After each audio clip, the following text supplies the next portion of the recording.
tardes a todos los que nos acompañan el día de hoy en este seminario internacional virtual denominado Desafíos para la prevención de riesgos en el mundo laboral actual, que es organizado en el marco del Día Mundial de la Seguridad y Salud en el Trabajo.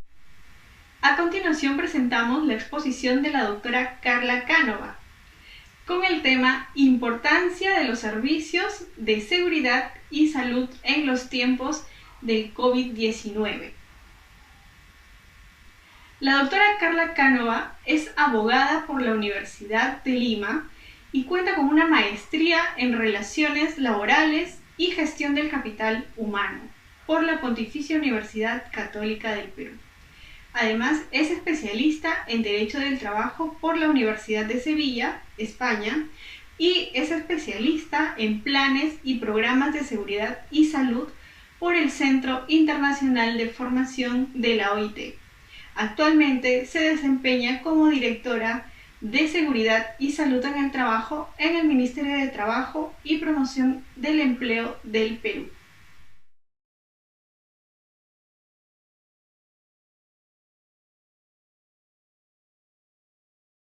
Buenas noches con todos y con todas. Bienvenidos al evento por el Día Mundial de la Seguridad y Salud en el Trabajo del Ministerio de Trabajo y Promoción del Empleo. Quien les habla es Carla Cánova, actual directora de la Dirección de Seguridad y Salud en el Trabajo. En esta sesión quiero presentar algunos alcances generales de la importancia de la seguridad y salud en estos tiempos de COVID, con especial énfasis en el desarrollo de la implementación de los servicios de seguridad y salud en el trabajo que se encuentra contenido en nuestra Ley 29783.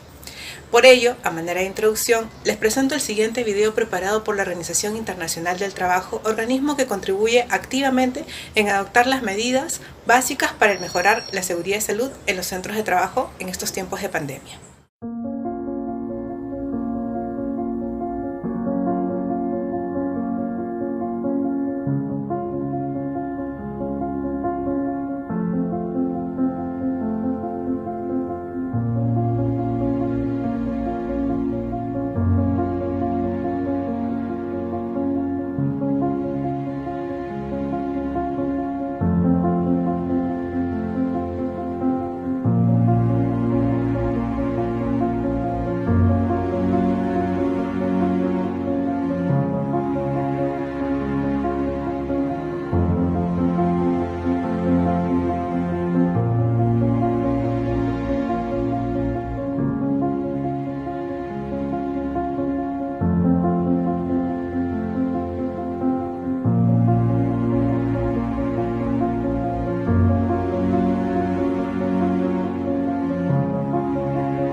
La estructura de nuestra presentación. Como ejes temáticos tenemos la definición de lo que es un servicio de seguridad y salud en el trabajo. Presentaremos además la estructura y qué profesionales deben integrar un servicio de seguridad y salud. Cuáles son las principales funciones atendiendo al contenido además de lo dispuesto en el Convenio 161 de la Organización Internacional del Trabajo OIT. Los alcances de los servicios de seguridad y salud en nuestra política nacional, así como la importancia de la implementación de estos servicios en tiempos de COVID, para concluir con algunas reflexiones finales que conlleven a poner especial relevancia en la importancia de la implementación de estos servicios de seguridad. Servicio de seguridad y salud en el trabajo. Es una estructura organizacional de las empresas de carácter productivo o de servicios que tiene como objetivos la promoción, prevención y vigilancia. Todo ello a fin de proteger los derechos humanos a la vida, a la salud e integridad personal de nuestros trabajadores. Para ello, todo empleador debe organizar un servicio de seguridad y salud propio o común a varios empleadores cuya finalidad es esencialmente preventiva. Lo integra. Debe estar constituido por un equipo multidisciplinario integrado por personal calificado especialista en seguridad y salud en el trabajo.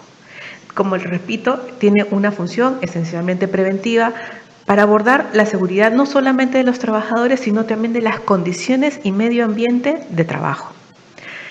En el común del derecho comparado, estos servicios de seguridad y salud en el trabajo se encuentran integrados por enfermeros, ingenieros de seguridad, médicos ocupacionales, higienistas, ergónomos y psicólogos ocupacionales. Como ustedes saben, los riesgos laborales van evolucionando. Con motivo de las nuevas tecnologías, los nuevos procesos, el dinamismo de la economía conlleva la aparición de nuevos riesgos que conlleva también a que intervengan todas estas disciplinas para poder mitigar el impacto o poder prevenir nuevos riesgos laborales.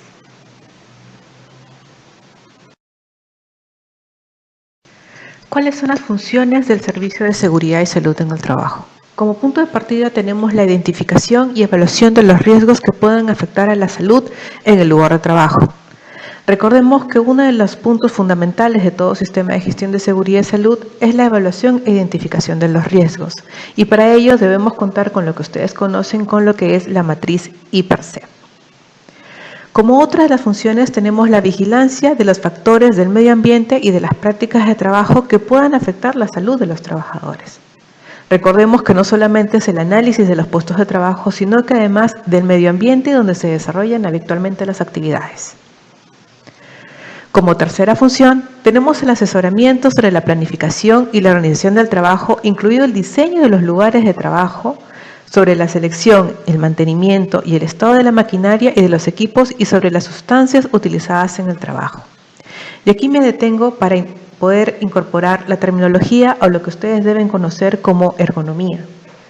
Ergonomía es la disciplina que se encarga del diseño de lugares de trabajo, herramientas y tareas, de modo que coincidan con las características fisiológicas, anatómicas, psicológicas y las capacidades de los trabajadores que se ven involucrados en la realización de esas actividades.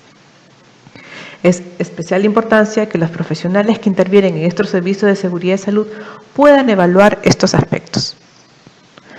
Otra de las funciones de estos servicios es la participación en el desarrollo de los programas para el mejoramiento de las prácticas de trabajo, así como en las pruebas y la evaluación de nuevos equipos de protección individual y colectiva, especialmente en estos tiempos de pandemia. Por otro lado, tenemos el fomento de la adaptación del trabajo a los trabajadores. Nos encontramos en un proceso de reactivación de la economía del país, razón por la cual es imperioso la intervención de estos profesionales para poder mitigar cualquier impacto de infección respecto de este COVID-19.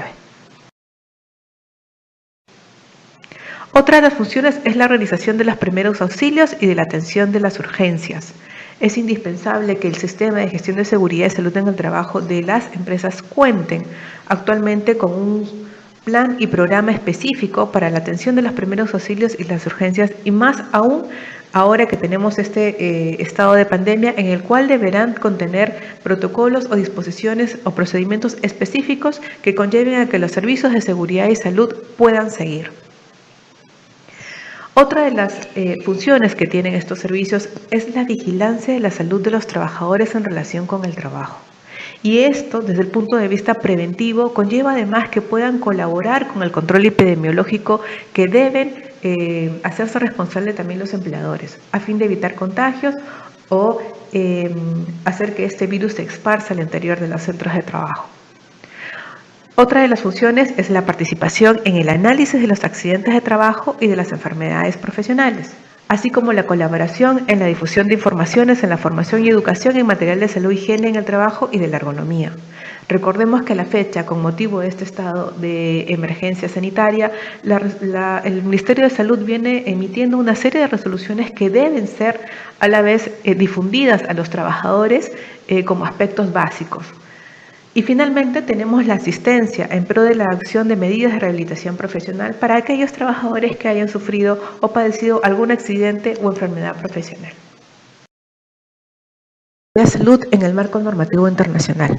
Como ya lo mencioné, el convenio 161 de la Organización Internacional del Trabajo regula todas las disposiciones referidas a los servicios de seguridad y salud. No obstante, este documento no ha sido ratificado por el Estado peruano. Detalla que estos servicios son esencialmente preventivos, encargados también del asesoramiento al empleador, a los trabajadores y representantes en la empresa. Esto significa que estos servicios de seguridad y salud actúan como aliados estratégicos en el marco del sistema de gestión de seguridad y salud en el trabajo. Asimismo, dispone cuáles son las funciones.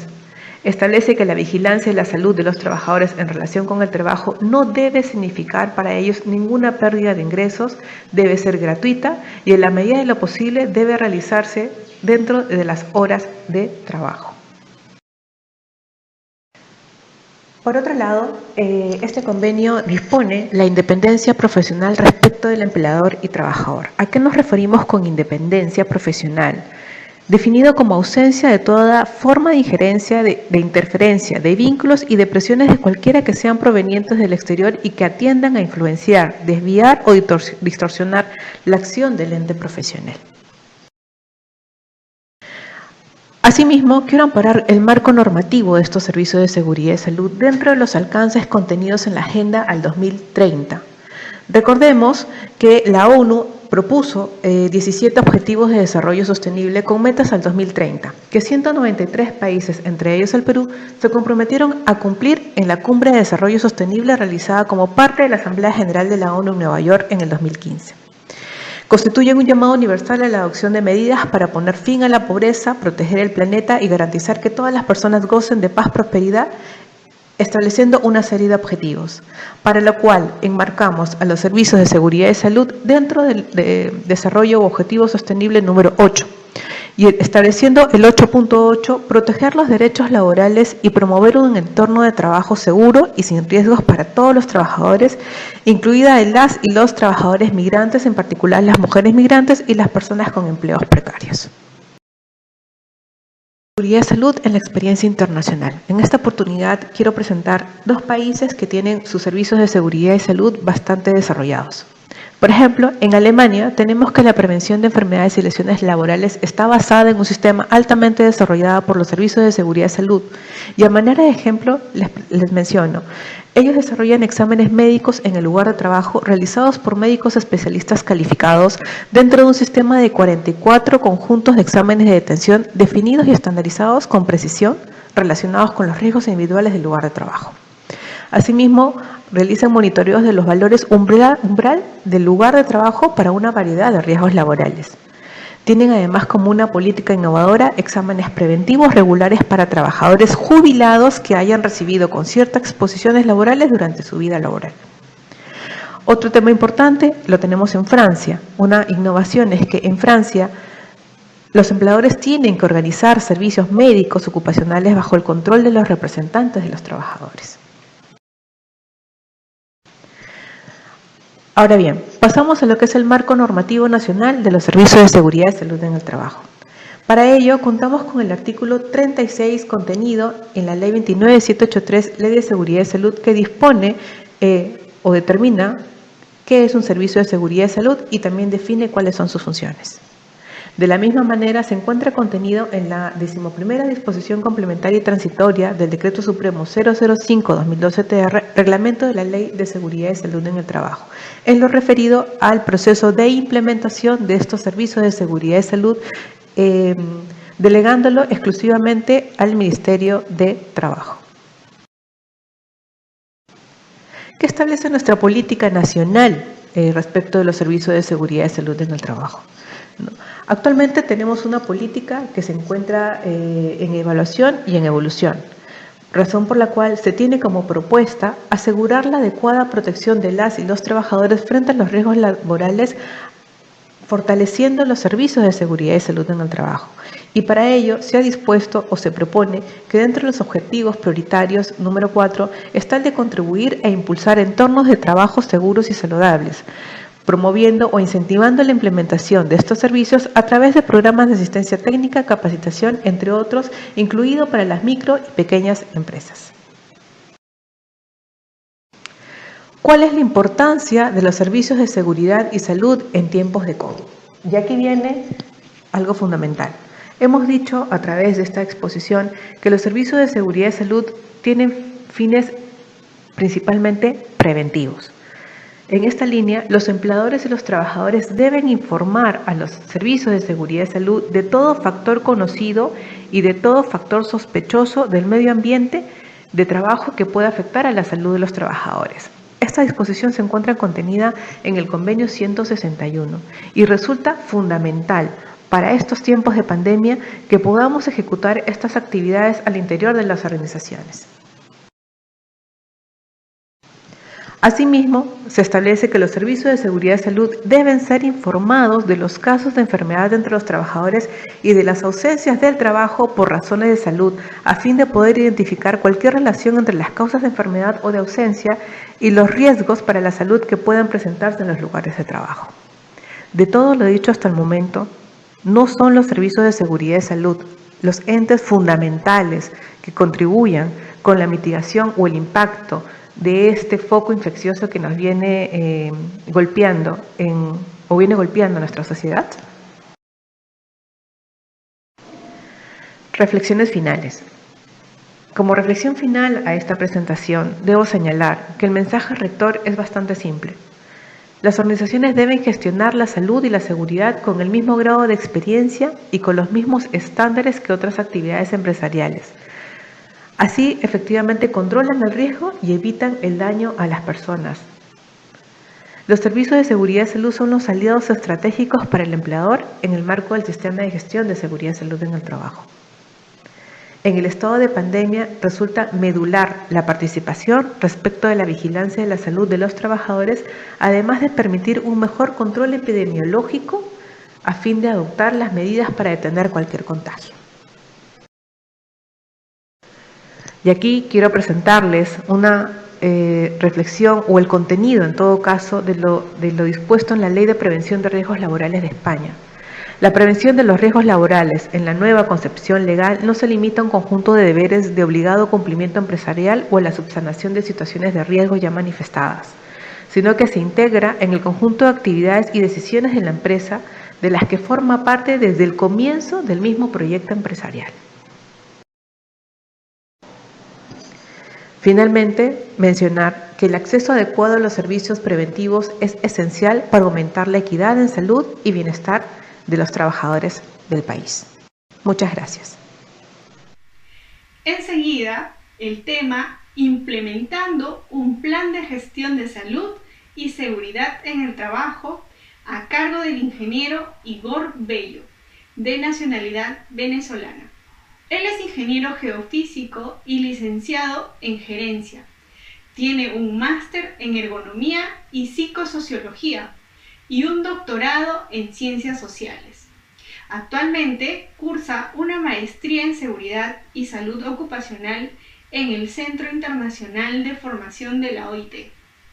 Se desempeña como profesor asociado en la Universidad Simón Bolívar de Venezuela, donde dirige el Centro de Ingeniería Humana y asume la vicepresidencia de la Sociedad Venezolana de Salud Ocupacional.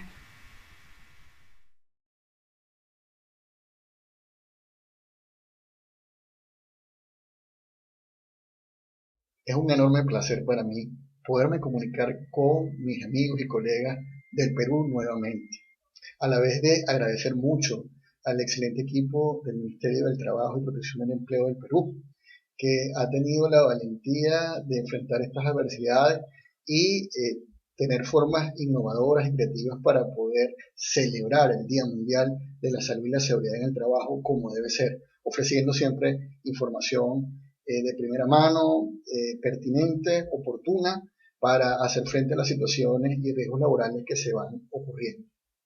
En este caso, yo les voy a hablar de algunas ideas fundamentales para la prevención del COVID en los centros de trabajo. Espero que las disfruten y les resulten útiles. Ante todo, debemos tomar en cuenta que estamos frente a una pandemia.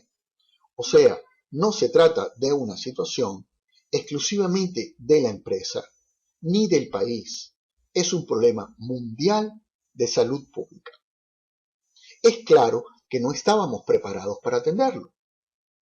Es una amenaza muy importante a la continuidad de la operación de las organizaciones, que produce miedo no solamente a perder la vida, sino también a perder el trabajo, que tiene profundas implicaciones económicas y sociales para las empresas y para los trabajadores.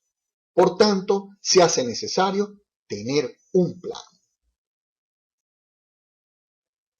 Este plan tiene que tener en cuenta a todos los actores sociales, a los trabajadores, a las empresas y a los gobiernos, pues son las autoridades que guían los principios doctores de toda esta gestión. Pero es muy importante también que participen los profesionales de salud y seguridad en el trabajo, porque esta es la gestión central del sistema en este momento.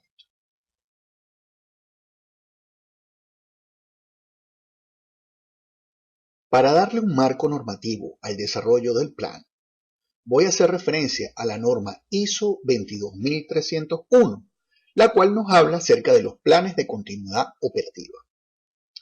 Según esta norma, nos define la continuidad operativa como la capacidad que tiene una organización para continuar la entrega de productos y servicios a la par de mantener su función social, o sea, pagar los salarios y los impuestos al Estado, después de un evento disruptivo.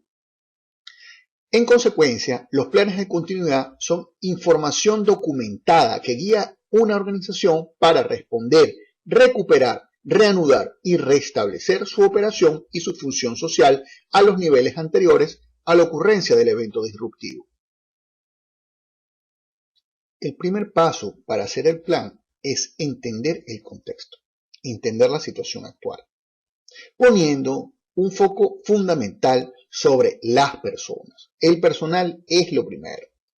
Después, entender cómo pueden afectarnos las políticas de movilización de mercancías, tanto de clientes como de proveedores, como de transporte del personal. También saber en qué punto están las operaciones y qué debemos hacer para reanudarlas. También conocer cuál es el estado de la cadena de suministro, cómo están nuestros proveedores, cómo están nuestros clientes, cómo están nuestras logísticas de transporte. Finalmente, la reputación, que tiene que ver con la forma en la que perciben los trabajadores y la comunidad que la empresa es capaz de afrontar la situación que se presenta. Toda vez que tenemos claro el entorno, entonces debemos establecer objetivos y políticas. El primer objetivo es proteger a las personas a través de medidas de salud y seguridad en el trabajo. Lo segundo es resguardar el negocio y reanudar lo antes posible. En tercer lugar, cumplir con las obligaciones contractuales, con los trabajadores, con los clientes, así como las obligaciones con las autoridades. Cumplir con la responsabilidad social, porque una empresa también tiene una función social muy importante, entre las cuales está también proteger a la comunidad y generar confianza en la organización, de manera que las personas comprendan que la organización está siendo responsable en el manejo de la crisis, tanto para evitar el contagio entre sus trabajadores como para entregar productos y servicios que sean seguros para sus usuarios. Finalmente, debemos pensar en una estructura operativa específica en términos de tecnología, infraestructura y gestión del riesgo. En cuanto a la tecnología, debemos pensar si contamos con los recursos para poder diseminar información de manera constante y actualizada entre los trabajadores. También la infraestructura, si el espacio de trabajo es suficiente como para poder tomar las medidas de distanciamiento. O necesitamos, por ejemplo, establecer varios turnos de trabajo. Si las instalaciones sanitarias son suficientes, tanto los baños como la dispensación del gel de alcohol etílico. También la dotación de los equipos de protección personal, el control del acceso, así como la restricción del tránsito entre las distintas áreas de la empresa. En cuanto a la gestión de riesgo, debemos entender perfectamente cuál es el agente que nos está atacando, cómo se disemina y cómo podemos controlarlo, así como cómo esto afecta la continuidad del negocio.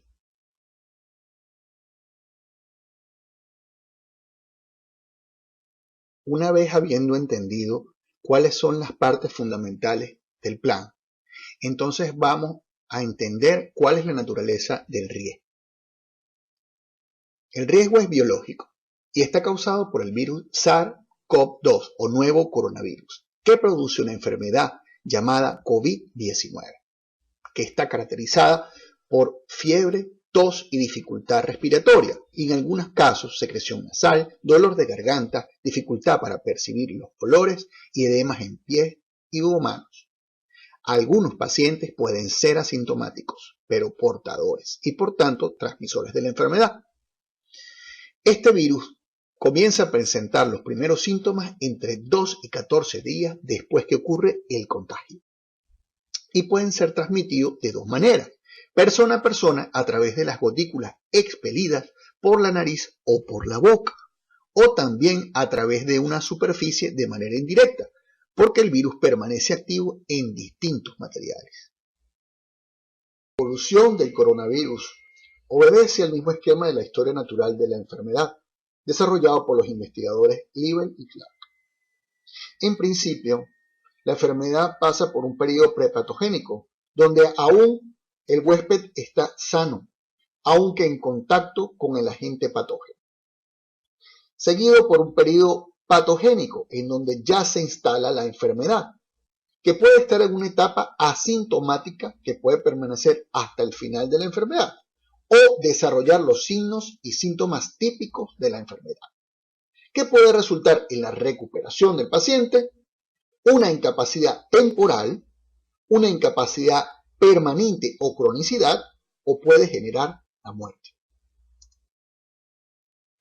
Con un vector de dirección contraria al del avance de la enfermedad está el de los niveles de prevención, que puede ser primaria, secundaria o terciaria.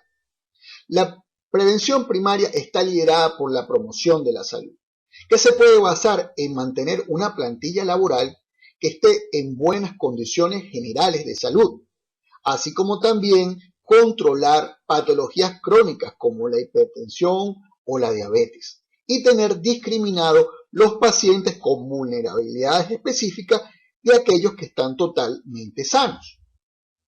En segundo lugar está la protección específica, que se basa en todas aquellas medidas de prevención y protección de los trabajadores, como por ejemplo la higiene respiratoria, la higiene de manos o los equipos de protección personal.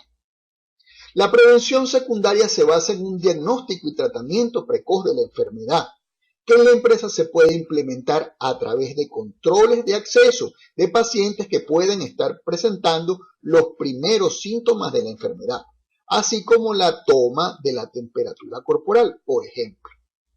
En un tercer nivel estaría la limitación del daño, dado por una atención médica adecuada de aquellos pacientes que se hayan complicado.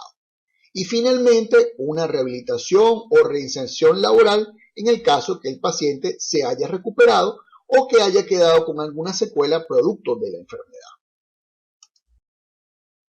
La situación actual de la mayoría de los países de Latinoamérica nos hace pensar en tres diferentes grupos de exposición al COVID-19. Por una parte, los trabajadores en casa, que están en cuarentena social o en modalidad de teletrabajo. Por otro lado, están los trabajadores del sector salud, que son los que tienen una mayor exposición ocupacional al COVID, y otros sectores prioritarios que no han interrumpido su actividad laboral. Por otra parte, otro grupo muy importante es el resto de la población laboral, que se va a reintegrar al trabajo una vez levantada la medida de cuarentena. Las estrategias de prevención son muy distintas en cada caso. Esta situación ha hecho que se multiplique la cantidad de teletrabajadores en todos los países, una situación totalmente atípica y para la que muchas veces no estábamos preparados. Por tanto, hay que asegurar que los trabajadores que están en su casa puedan configurar sus estaciones de trabajo de manera sana y segura. También hay que enviarles información suficiente para evitar los contagios de tipo comunitario y gestionar los riesgos psicosociales que se derivan de su aislamiento, las relaciones trabajo-familia, el estrés económico, el consumo de alcohol y drogas, por ejemplo. En el Perú, los teletrabajadores fueron regulados mediante el Decreto de Urgencia 026-2020, que su artículo 8 nos habla de que hay un deber de informar sobre las medidas de salud y seguridad en el trabajo para los teletrabajadores, así como también priorizar los grupos de riesgo, dando prioridad a trabajadores de más de 60 años, los que tengan hipertensión arterial, diabetes, enfermedades cardiovasculares, EPOC, cáncer, estados de inmunosupresión, así como otros factores de riesgo. Por lo cual, probablemente, estos grupos queden en teletrabajo de una manera indefinida. Debemos tomar en cuenta que así sea en la oficina o en la casa, los riesgos laborales pueden afectar de igual manera a los trabajadores. De esta forma, hay que configurar las estaciones de trabajo en casa de una manera igual o mejor incluso que cuando se configuran dentro de las oficinas. Así pues, tenemos que tener en cuenta el tipo y la configuración de la silla, del escritorio, los planos y alturas de trabajo, el monitor, la fatiga visual, los descansos, las horas de sueño y la conciliación entre la vida familiar y la vida laboral. En referencia a los trabajadores del sector salud y a otros sectores prioritarios que no han interrumpido su actividad laboral, debemos decir que dentro del sector salud está el más alto nivel de riesgo ocupacional y por tanto estos protocolos son publicados por las autoridades sanitarias de cada país. Ya ser de un sector prioritario, debe diseñarse un plan a la medida de las características de riesgo de cada centro de trabajo y tomando en cuenta las restricciones impuestas por la cuarentena social, tomando en cuenta especialísimamente la capacidad de contagio en el momento del transporte hacia o desde los centros de trabajo. Un momento crucial de la situación va a ser cuando se levante la cuarentena social y haya un llamado al trabajo al resto de la población laboral. Entonces deben implementarse planes de trabajo para la prevención del COVID-19 que deben funcionar de manera permanente y estructural, aunados al resto de los planes preventivos del resto de los riesgos de trabajo en cada locación. Para ello es esencial la participación de los servicios de salud y seguridad en el trabajo, así como los comités paritarios con la participación de empleadores y trabajadores.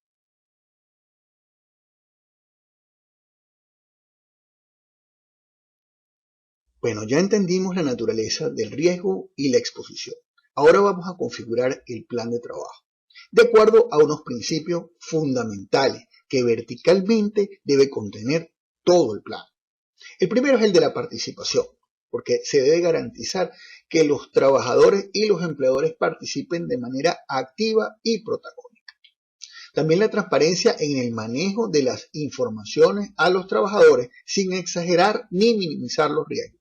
También el respeto a los derechos, la no discriminación, la comunicación constante y cooperación, la continuidad de los programas preventivos a pesar de que ya haya pasado el pico de los contagios y la comprensión de que estamos en una situación especial y por tanto se puede ver afectada la productividad de la organización. Vamos a enumerar las medidas generales de control que tienen que ser aplicadas por todos los trabajadores. La primera es la promoción de la salud y consta con el lavado correcto de las manos con agua y jabón, cubrir la boca y la nariz al toser o estornudar, que se puede hacer con la parte interna del codo, con un pañuelo, toalla de papel o mediante un dispositivo de protección personal. No escupir o escupir en una toalla de papel y luego disponerla adecuadamente. No tocarse la cara con las manos sucias. Desinfectar superficies y objetos de uso común con desinfectantes adecuados. Y ventilar los espacios de trabajo. La otra medida es la del distanciamiento. La distancia social mínima debe ser de 2 metros entre trabajadores, visitantes, proveedores o clientes. Evitar el contacto cara a cara entre los trabajadores. Utilizar ventanillas para la atención al público o bien barras espaciadoras, de manera que se pueda mantener la distancia social. Adecuar los espacios de trabajo para poder mantener la distancia social. Las estaciones de trabajo no deben estar a menos de 2 metros una de la otra. También cuidar la distancia en el transporte colectivo, recordando mantener un espacio de por medio hacia adelante, hacia atrás o hacia los lados. Y publicar el aforo máximo de cada área que está permitido y hacerlo cumplir. También deben ser aplicadas medidas de control de acceso en el ingreso a las instalaciones, tales como toma de temperatura corporal, cuestionario rápido de verificación de síntomas y chequeo de los equipos de protección personal.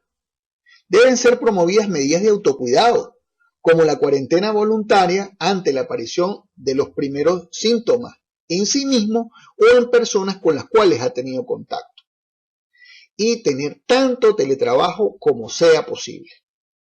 Pero también debe haber un plan de respuesta rápida, identificación y aislamiento de casos sospechosos o confirmados, así como todas las personas con las que esta persona tuvo contacto.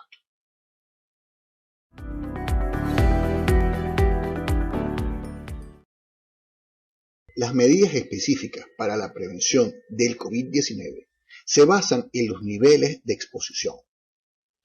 Los trabajadores en un nivel bajo son aquellos que no requieren contacto con personas que se sabe o se sospecha que están contagiadas, ni tampoco tienen un contacto frecuente con el público en general.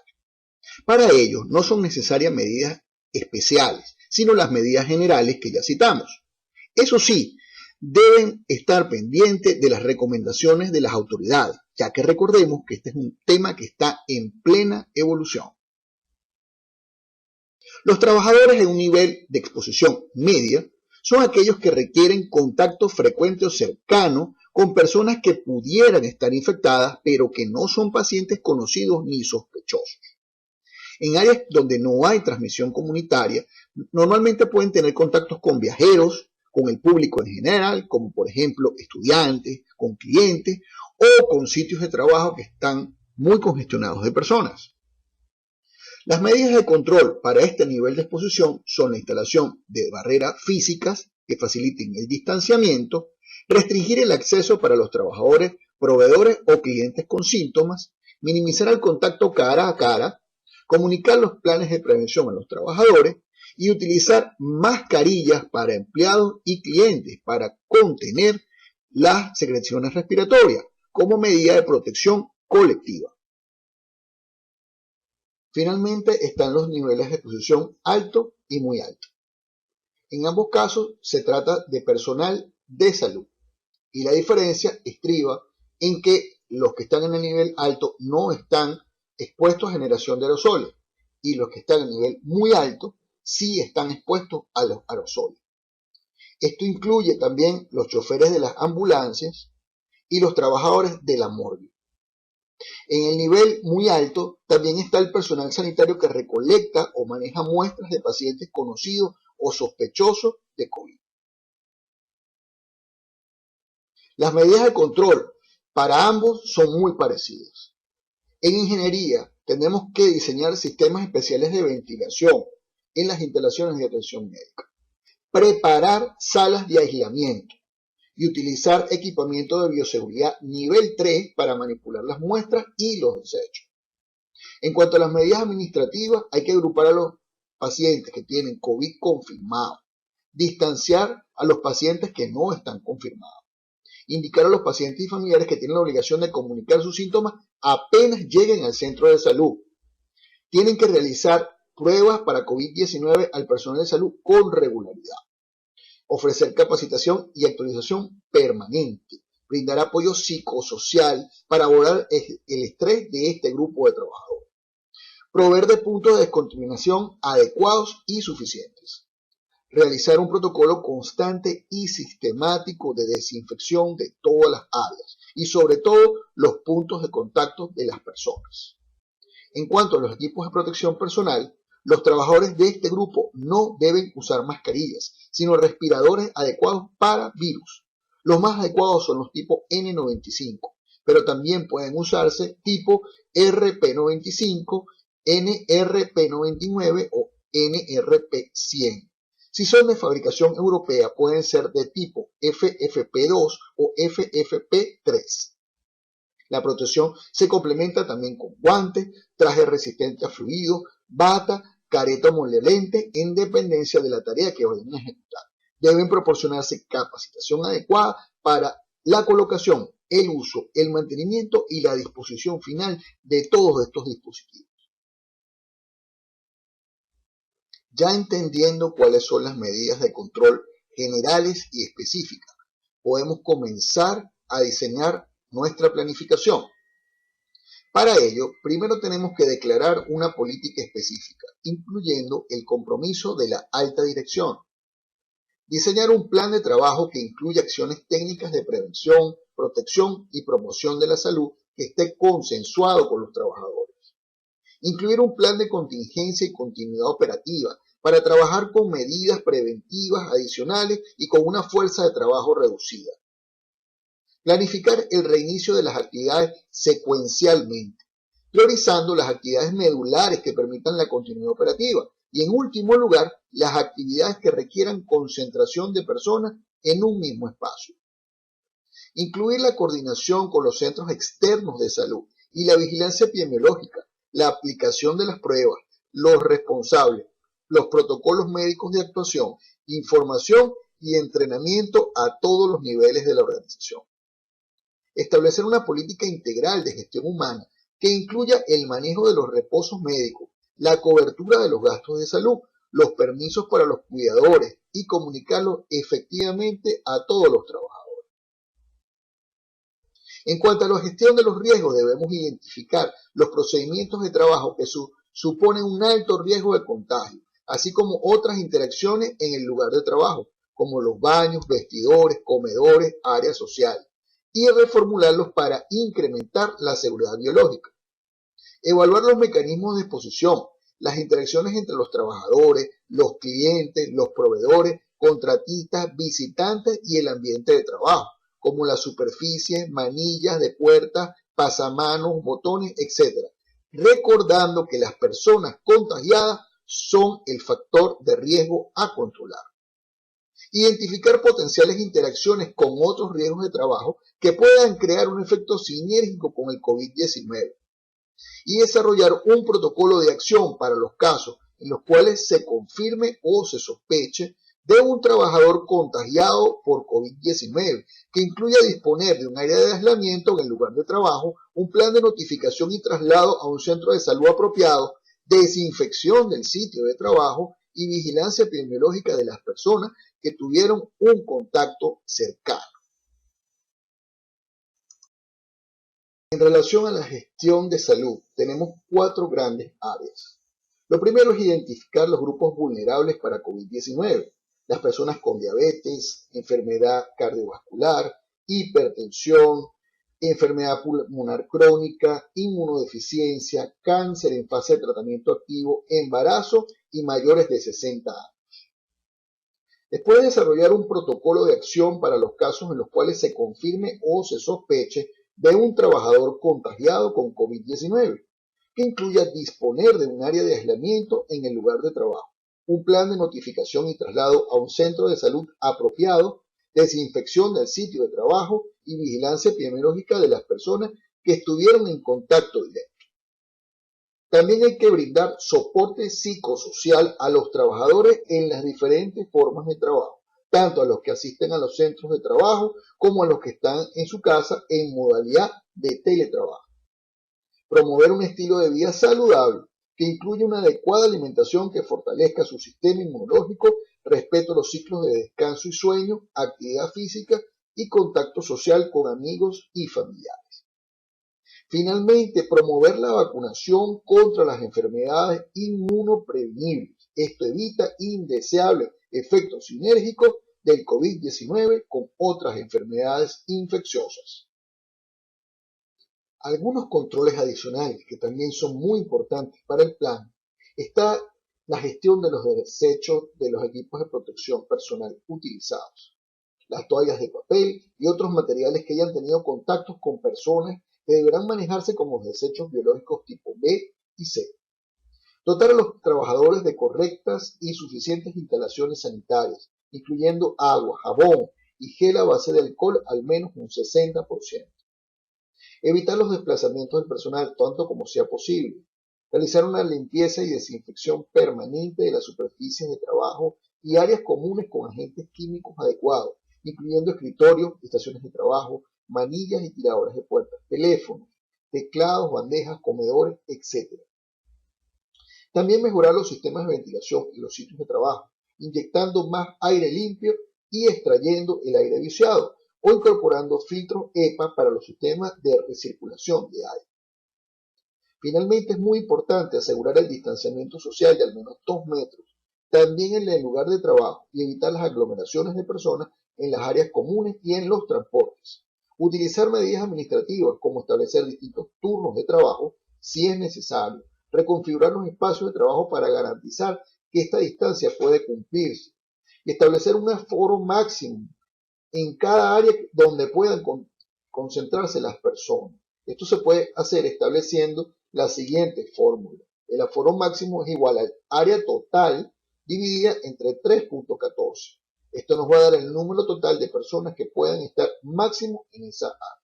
Este aforo debe estar publicado en la entrada del área. Los trabajadores y los clientes deben estar instruidos para respetar esta regulación. Una vez finalizado el plan, es muy importante diseminar sus principios entre todos los trabajadores, incluyendo gerentes y supervisores, promoviendo buenas prácticas de higiene respiratoria, como el lavado constante de manos, no tocarse la boca o la nariz con las manos sin lavar, o toser o estornudar en la parte interna del codo si no se dispone de una mascarilla, aunque es muy aconsejable dotar a todos los trabajadores de mascarillas sencillas, de forma preventiva. También brindar capacitación a los trabajadores en el reconocimiento de los primeros síntomas del COVID-19 y tener un protocolo de notificación y actuación inmediata a los supervisores y el servicio de salud ocupacional. Finalmente, entrenar a los gerentes, supervisores y trabajadores y sus representantes en relación a las medidas de prevención para reducir las exposiciones al COVID, incluyendo la correcta colocación, uso, mantenimiento y disposición final de los equipos de protección personal, así como el protocolo de actuación en los casos de contagio.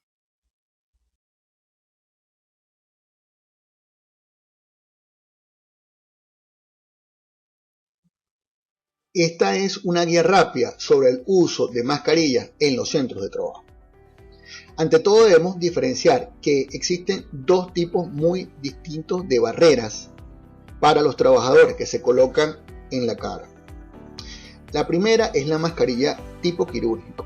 Esta no permite la salida de gotas y evita la contaminación de personas y de superficie, pero no protege a la contaminación de gotas inferiores a 5 micras provocadas por personas que tienen COVID positivo. ¿Okay? Esta está indicada para proteger a otras personas. Estas mascarillas pueden ser de tipo 1 o tipo 2, son normalmente de material textil y pueden ser desechables o reutilizables. Estas mascarillas no son equipos de protección personal contra el COVID, son medidas de protección colectiva, o sea, son controles en el medio de transmisión y pueden ser utilizadas para todos los trabajadores. Por otro lado, tenemos los respiradores, que son mascarillas que filtran gotículas por debajo de 5 micras con una eficiencia hasta del 98%. Estos respiradores permiten filtrar tanto las partículas que vienen del exterior como las que están adentro. Y sí pueden proteger al personal en contacto con pacientes COVID-19 positivos. ¿Okay? Los tipos son N95, KN95 de fabricación americana, bajo el estándar europeo FFP1 o FFP2. Son de material polimérico y normalmente son desechables. Estos sí son un equipo de protección individual para el personal de salud. Otros elementos que están siendo utilizados para la prevención son, por ejemplo, los termómetros por infrarrojos, sin necesidad de contacto, como una medida de control de acceso a las empresas. También se pueden utilizar cabinas sanitizadoras que micronebulizan sustancias desinfectantes en la parte externa de los trabajadores. Pero hay que estar pendiente del tipo de sustancia que se utiliza para hacer esta nebulización. También pueden utilizarse cámaras térmicas que permiten determinar de una manera muy rápida y sin que la persona tenga que acercar ninguna parte del cuerpo cuál es la temperatura corporal en la entrada de las empresas. Una de las medidas más importantes es la desinfección de los materiales y las superficies que son de uso común de los trabajadores. Esto debe hacerse utilizando los materiales sugeridos en la hoja número N de la EPA, donde nos especifica cuáles son aquellas sustancias que han probado su eficacia como viricidas para el COVID-19. Entre las más importantes están el hipoclorito de sodio, el amonio cuaternario o el peróxido de hidrógeno. Hay que tener mucho cuidado con mezclar estos u otros componentes químicos para realizar esta desinfección, ya que su reacción puede traer severos daños para la salud de las personas de limpieza. También se puede utilizar un cuestionario rápido de síntomas en la entrada de la empresa, sobre todo los primeros días, preguntando si la persona presenta algún síntoma gripal, si en su casa tiene personas con síntomas gripales, si ha estado de viaje en el exterior o si ha estado en contacto con un caso sospechoso confirmado de COVID-19.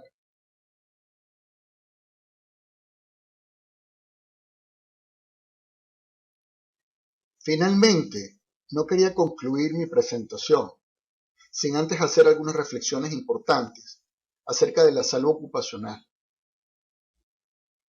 Los servicios de salud y seguridad en el trabajo no solamente son necesarios en este momento, sino que son piezas clave en el funcionamiento estratégico de las organizaciones, no solamente para garantizar su continuidad operativa, sino también para mejorar la calidad de vida y el compromiso de sus trabajadores y hacia la comunidad.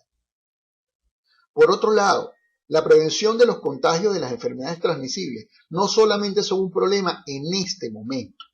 Si revisamos las cifras de la cantidad de contagiados por gripes, diarrea y otras enfermedades transmisibles en todo el año, y toda la cantidad de horas de trabajo que se han perdido en reposos médicos y los accidentes y los incidentes y las pérdidas económicas derivadas de un estornudo, de un no poner atención porque me siento mal, nos vamos a dar cuenta que tiene mucho sentido incorporar en la gestión estratégica y estructural de los negocios la gestión de las enfermedades transmisibles. Finalmente, quiero dejarles una reflexión muy importante. Y es que hemos detenido el mundo entero. Nos hemos quedado encerrados en casa. Hemos cerrado las empresas. Hemos padecido el estrés económico de la incertidumbre. Para frenar un terrible episodio pandémico que conocemos como COVID-19 y que le ha arrebatado la vida hasta ahora a unas 160.000 personas alrededor del mundo entero. Sin embargo, en el mismo lapso de tiempo en el cual se ha desarrollado esta enfermedad, han muerto por distintas enfermedades ocupacionales más de 820.000 personas, que han muerto en las minas, que han muerto en las calles, que han muerto en el campo. Debemos tener entonces una conciencia importante de las dimensiones del problema y dónde nosotros tenemos que poner los recursos y los esfuerzos para salvar vidas y tener organizaciones mucho más seguras y saludables. Gracias por su atención. Para culminar esta primera jornada presentamos a Ítalo Cardona, quien nos hablará sobre los retos frente a la pandemia para garantizar la seguridad y salud en el trabajo. Ítalo Cardona es salvadoreño, graduado en Filosofía y Ciencias Jurídicas. Posee estudios de especialización sobre evaluación de políticas públicas cursados en el Instituto Internacional de Administración Pública en París. Desde el 2009 desempeña el cargo de especialista principal en legislación laboral y administración de trabajo en la oficina de la OIT para los países andinos.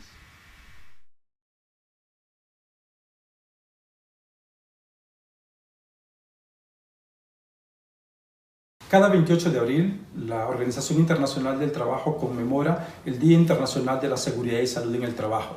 Cada 28 de abril, la OIT hace un llamado para que empleadores, trabajadores y gobiernos tomemos conciencia de los riesgos que están asociados al mundo del trabajo y de la manera como efectivamente podemos responder para crear entornos más seguros y saludables. Este 28 de abril de 2020, la OIT ha hecho un llamado global a una reflexión en el marco de esta pandemia que está afectando obviamente al mundo, que afecta a nuestra región y por supuesto afecta al Perú, para que hagamos una reflexión sobre qué podemos hacer, qué medidas podemos tomar para prevenir, para mitigar los riesgos a los cuales nos vemos expuestos en razón del trabajo. La OIT quiere hacer un llamado muy especial para que las medidas que se puedan tomar tengan atención a veces sobre grupos de trabajadores que son especialmente afectados por esta situación, ya sea por su nivel de exposición a los riesgos que están presentes, como también a la gravedad de cómo estos riesgos pueden afectar su salud, su integridad e incluso su vida. La OIT ha mencionado dentro de las diferentes publicaciones que se han hecho, que se han distribuido, que quizás uno de los sectores de trabajadores y trabajadoras que están en un mayor nivel de riesgo son aquellos que hacen frente a esta pandemia. Los trabajadores y trabajadoras del sector salud, los trabajadores que laboran en laboratorios, los que se encargan de la limpieza de hospitales y centros de salud, los que se encargan también de la limpieza de los equipos de protección personal, las personas que trabajan en las funerarias, las personas que se encargan de hacer que el sistema de salud de cada uno de los países, regiones, ciudades esté funcionando. Son personas que se encuentran de alguna manera en la primera línea para responder, para proteger a los demás, pero también están en primera línea de la posibilidad de verse expuestos a estos riesgos. Un segundo grupo de trabajadores que también es importante son aquellos que se dedican a los servicios básicos, a los servicios esenciales, que están muchas veces ligados a los servicios públicos. Son aquellas personas que, aunque exista una cuarentena, siguen trabajando, siguen laborando y que permiten efectivamente que nosotros, ustedes, yo, tengamos acceso a bienes y servicios básicos que permitan entonces que de alguna manera la vida siga funcionando. Aquellas personas que se dedican, por ejemplo, a la elaboración, a la distribución de los alimentos, a las personas que trabajan en los supermercados, en los restaurantes, las personas que se encargan, entre otros, de asegurar el acueducto, de los servicios eléctricos, servicios telefónicos, aquellas personas que trabajan en servicios financieros o que trabajan en farmacias, aquellas personas que siguen laborando en las tantas y tantas empresas que todavía lo están haciendo, que muchas veces se ven expuestos por realizar este contacto frecuente, las personas que trabajan en los servicios de transporte público, a los conductores, pero también a los usuarios que efectivamente en estos traslados que se hacen dentro de la ciudad se ven expuestos a esta situación. Un tercer grupo de trabajadores no menos importantes son aquellos trabajadores que son particularmente vulnerables porque no están cubiertos por los sistemas de protección social, porque no tienen muchas veces una renta básica que les permita tener el sustento día a día y tienen que salir a buscar estos recursos. Las personas del sector informal y las personas migrantes también en nuestra región se ven particularmente expuestos a esta pandemia. Una pandemia que no solamente nos expone a estos riesgos biológicos, a estos riesgos efectivamente que conocemos en la seguridad y salud en el trabajo, sino que nos enfrenta a riesgos emergentes que suceden tanto en estos espacios de trabajo como también en los nuevos espacios de trabajo, en nuestros propios hogares, desde donde laboramos, de donde tratamos de mantener y contribuir a que efectivamente todo siga funcionando. Aquellos riesgos fundamentalmente asociados a lo que se conocen como riesgos psicosociales o afectados al estrés, que nos afectan de manera silenciosa, pero que también nos altera nuestro funcionamiento mismo físico y que obviamente también debilita nuestro sistema inmunológico y nos hace inclusive muchas veces más vulnerables a cualquier situación de contagio. Estas situaciones que están asociadas al estrés, estas situaciones que están afectados a riesgos psicosociales, muchas veces vinculados con nuestras mismas prácticas o hábitos de vida, es de alguna manera un llamado de atención fuerte para que nos fijemos qué está pasando en nuestro alrededor, que tomemos conciencia cómo nos estamos comportando y también entendamos que hay de alguna manera también servicios, de alguna manera también lugares en donde podamos encontrar respuestas, ayudas muchas veces que necesitamos para sobrellevar no solamente esta situación del encierro en el cual vivimos, sino que en el estrés que significa muchas veces la incertidumbre, el tener poco acceso a recursos de nuestra vida, el pensar qué va a pasar con nuestros trabajos, qué va a pasar con la situación en general del país o de la ciudad. Hay muchas cosas que nos están alterando nuestra vida y que efectivamente repercuten en mi salud mental, que repercuten también en mi salud física. Es importante también no dejar de mencionar algo que está sucediendo en nuestros países y que está afectando gravemente: la violencia y acoso en los lugares, no solamente de trabajo, sino que muchas veces en nuestros propios hogares no ha cedido. Los números de personas que sobre todo mujeres, que han sido víctimas de violencia intrafamiliar sigue creciendo de manera alarmante en nuestros países. Tenemos que ser conscientes de esta situación y tomar las medidas necesarias para poder avanzar, para poder encontrar respuestas. ¿Cómo vamos a encontrar respuestas? La OIT plantea, cree firmemente que las respuestas se pueden construir a través del diálogo social, fortaleciendo estos canales de encuentro, no solamente a la definición de las grandes políticas, sino que estos encuentros a nivel de las empresas, a niveles de los lugares de trabajo, en donde empleadores y trabajadores pueden trabajar juntos para identificar no solamente los riesgos que están asociados a esta situación, sino que también pueden trabajar juntos para encontrar las respuestas más adecuadas al país, más adecuadas a la región, más adecuadas al sector donde usted trabaja, más adecuadas al lugar donde usted trabaja, de modo tal que no solamente estamos informados de lo que está pasando, con información veraz, con información oportuna, con información que me permite tomar decisiones, sino que estas decisiones las tomemos conscientes. Tenemos que pasar de la información a la acción. No es fácil. Muchas veces implica que no solamente que pasemos de estar informados a estar efectivamente conscientes que esta situación puede afectar mi vida, que esta situación puede afectar la vida de mi familia y que por lo tanto yo también soy responsable de tomar las medidas para hacer frente a esta pandemia. Tenemos que aprender a trabajar juntos, tenemos que construir efectivamente respuestas juntos, tenemos que construir un nuevo entorno seguro y saludable juntos y que nos permita no solamente salir de esta crisis, sino que hacerlo sostenible en el tiempo. Hay muchas situaciones que nos afectan, hay muchas situaciones que tradicionalmente nos generan dificultad, pero hay unas líneas, unos elementos que la OIT ha planteado para construir esta respuesta. Una respuesta que tiene que tener en cuenta los 3 elementos vinculados a la seguridad y salud en el trabajo, sobre todo a la prevención de riesgos y a la gestión de estos riesgos. Lo primero, aquellas decisiones que tienen que ver con el entorno donde yo trabajo, aquellas decisiones que siempre se le han llamado como de ingeniería, cómo el entorno donde yo trabajo puede cambiarse, puede modificarse para alejarme de ese riesgo, para alejarme lo más posible del contagio que yo pueda tener. El distanciamiento físico puede crearse a través de diferentes alternativas, medidas, dependiendo de cada una de las tareas y sectores donde trabajemos. Una segunda medida, una segunda respuesta tiene que ver con temas de índole más administrativo, vinculado más a la flexibilidad de horarios, a cambiar turnos, a cómo efectivamente podemos tomar las acciones necesarias para no estar todos juntos, para crear y ayudar este distanciamiento social que es necesario. Y por supuesto, una tercera medida hace referencia al uso adecuado de los equipos de protección personal tan importantes y que de manera complementaria nos ayudan para mitigar o para reducir nuestra exposición a este riesgo biológico. El buen uso del equipo de protección personal, el uso adecuado, la deposición adecuada es clave en este momento. Tenemos que saber cuál es el mejor equipo de protección personal que necesito, dependiendo de la tarea que estoy realizando. Tengo que saber cómo lo uso y tengo que ser consciente de la importancia de usarlo.